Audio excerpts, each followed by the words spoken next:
को लेकर खुलासा किया है, सबूत भी उन्होंने दिए। बार बार इलेक्शन कमीशन के ऊपर सवाल उठाए जा रहे हैं, लेकिन सरकार जो है एक्शन नहीं दिया। कैसे देख रहे हैं? नहीं, इसमें एक ही बात देखने जैसे है कि जब हम इलेक्शन कमीशन से सवाल करते हैं, जवाब और गुस्सा बीजेपी से आता है, तो ये क्या नाता है, क्या रिश्ता है? और यही बात है ना, जो हम कहते हैं वो प्रूफ के साथ कह रहे हैं, हवा में बात नहीं कर रहे। ये बात जो हम कर रहे हैं वो अपने वोट के वैल्यू की है। अगर आप वोटिंग कर रहे हो तो आपके वोट को आवाज है कि नहीं है, आपके वोट को ताकत है कि नहीं है, वैल्यू है कि नहीं। मुझे लगता है ये सबसे अहम बात है। अगर लाखों फ्रॉडुलेंट वोट हो, लाखों बोगस वोटर्स हो, तो फिर कौन सी डेमोक्रेसी भी जिंदा है? और पहले हम कहते थे कि हम दुनिया की सबसे लार्जेस्ट डेमोक्रेसी है। चुनाव आयोग ने हमारी डेमोक्रेसी को दिखाया है कि ये लार्जेस्ट फ्रॉड किया है चुनाव आयोग ने, और इसीलिए हम चुनाव पे कार्रवाई मांग रहे हैं। सर, उन्होंने जेनजी को भी एक कहा है कि जेनजी को भी अलर्ट रहना चाहिए, क्योंकि जिस तरीके से वोट चोरी भी हो रही है। आप किस तरीके बिल्कुल, जेनजी हो, मिलेनियल्स हो, सारे जनरेशन हो, हर एक जनरेशन में अपनी वोट की वैल्यू हम देखते आए।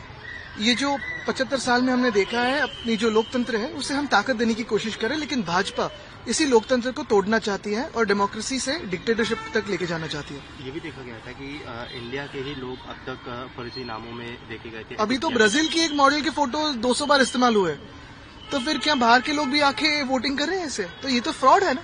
आपने देखा होगा मेरे चुनाव क्षेत्र में वर्ली में घसीटाराम हलवाई करके एक दुकान दिखाया गया जो 10 साल पहले तोड़ा था। अभी वहां कुछ नहीं है, लेकिन 40-45 लोग वहां रजिस्टर हुए। तो ये कहां से आए लोग भी नहीं है तो भी दिखाए तो है।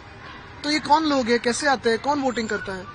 किसानों के हित की बात करने वाली सरकार किसानों को जो उनका पैसा है वो नहीं दे पा रही। आज उद्धव ठाकरे भी मराठवाड़ा दौरे पर है, कई किसानों से उन्होंने मुलाकात की।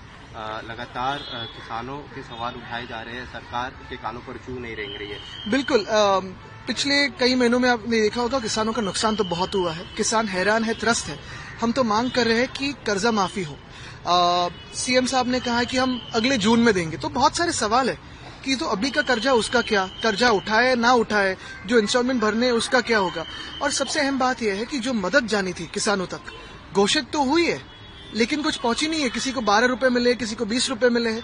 ये मदद नहीं, ये तो उनकी ये तो जोक बनाया है। और इसलिए उद्धव साहब आज अगर आप देखिए, आज कल परसों 3 दिन 4 दिन मराठवाड़ा के दौरा पे है, किसानों से मुलाकात कर रहे हैं और जो सत्य परिस्थिति है वो दुनिया के सामने ला रहे हैं। सर, बाहर की कंट्री में एक मुस्लिम कैंडिडेट जीत के आए थे, वही अमित साटम जो है मुंबई से कंपेयर करते हैं, वो कहते हैं कि अगर आप मुंबई का उसको अलर्ट रहना चाहिए, वरना मुंबई का मेयर भी कहीं उनका जो सरनेम है वो कहीं चेंज होकर जोरान ममदानी ये सिर्फ मुस्लिम है इसलिए नहीं, वो न्यूयॉर्कर है और जो सालों से न्यूयॉर्कर्स के सपने थे वो पूरे करेंगे, इस उम्मीद पे जीत के आए हैं। ऐसे ही 2014 में कोई जीत के आए थे अच्छे दिन लाएंगे करके।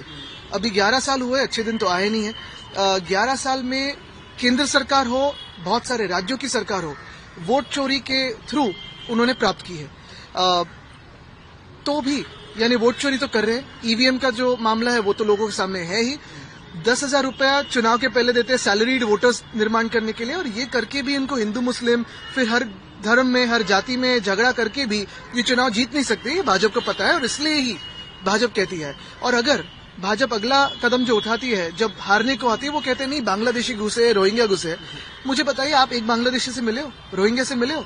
और अगर घुस रहे हैं तो यही भाजपा हमारे जो सीमा पे जवान खड़े हैं उनपे, उनकी जो क्षमता है उनपे वो सवाल उठा रहे हैं, और हमारे होम मिनिस्टर की क्षमता पे वो सवाल उठा रहे हैं। सर, जिस तरीके से महाराष्ट्र महाविकास आघाड़ी ने एक आंदोलन किया था वोट चोरी के ऊपर, उसके बाद नीतीश राणे की तरफ से एक स्टेटमेंट दिया गया कि जिस तरीके से लोग जो बुरखा पहन के 10,000 वोटिंग करते उसका क्या? कचरे को मैं जवाब नहीं देता।